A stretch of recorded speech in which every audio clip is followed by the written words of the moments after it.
Pemirsa, jutaan ton impor beras belum juga mampu menahan laju harga beras yang melambung tinggi. Di sisi lain, mahalnya harga beras tidak menguntungkan petani, apalagi sejumlah lahan malah diserang hama. Samiran resah tanaman padinya terserang hama wereng. Petani dari desa Ngariboyo, Magetan, Jawa Timur ini kalut sebab hasil taninya jadi menurun hingga separuhnya. Lebih-lebih melambungnya harga beras juga tidak dirasakan untungnya oleh para petani. Ya paling nggak berkurang, Mas. Berkurang. Banyak kurangnya, berapa persen, Pak? Ya kalau parah ya Hampir separuh atau? parah itu paling nggak ya separuh, tapi kalau belum parah ya paling nggak ya 10% ada. Itu yang diserang itu seperti apa sih, Pak? Seperti ini, Mas. Apa itu? Batangnya apa? Batangnya paling bawah. Batang yang bawah itu keserang, terus akibatnya akan kering anunya. Apa busuk itu? Gitu ya? Busuk, iya. Di sisi lain, elit pemerintah menjanjikan ketersediaan beras dengan menargetkan tanam padi 1 juta hektar per bulan. Pertanyaannya, mampukah pemerintah mencapai target itu di tengah musim paceklik berkepanjangan? Tanaman kita di bulan Desember, Januari, Februari itu kurang lebih di atas 1 juta hektar. Artinya apa? Produksinya itu dia 3,5 juta ton diperkirakan di bulan Maret. Kemudian bulan April dan Mei itu di atas daripada kebutuhan. Jadi insya Allah aman.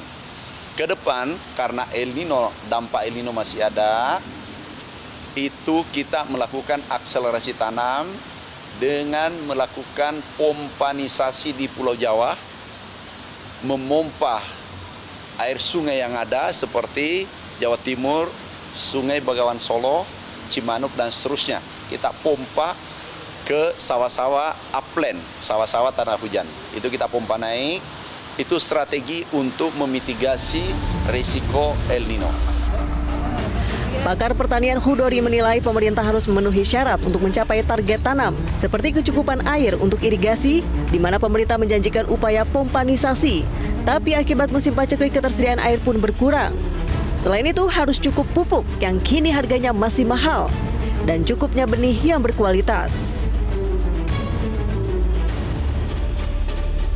Diketahui target musim tanam Oktober 2023 hingga Maret 2024 yakni 6,38 juta hektar, tapi menurut data BPS luas panen hanya 3,6 juta hektar atau separuhnya lebih sedikit.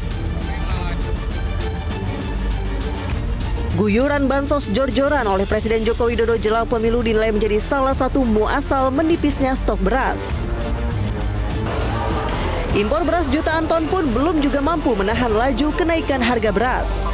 Di samping 3,1 juta ton impor tahun lalu yang dialokasikan, kan juga dari data yang saya lihat ada 430.000 ton yang masuk di hanya bulan Januari saja.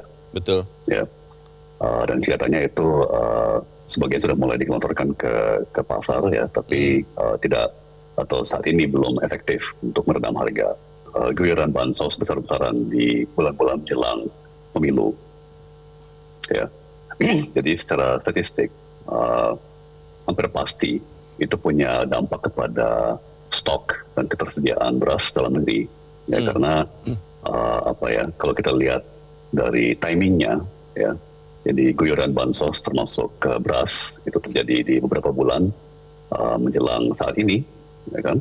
Dan pada saat yang sama stok menjadi langka dan harga melonjak. Ya, jadi itu bukan sebuah hal yang kebetulan ya. Tim Liputan Metro TV. Jelajahi cara baru mendapatkan informasi. Download Metro TV Extend sekarang.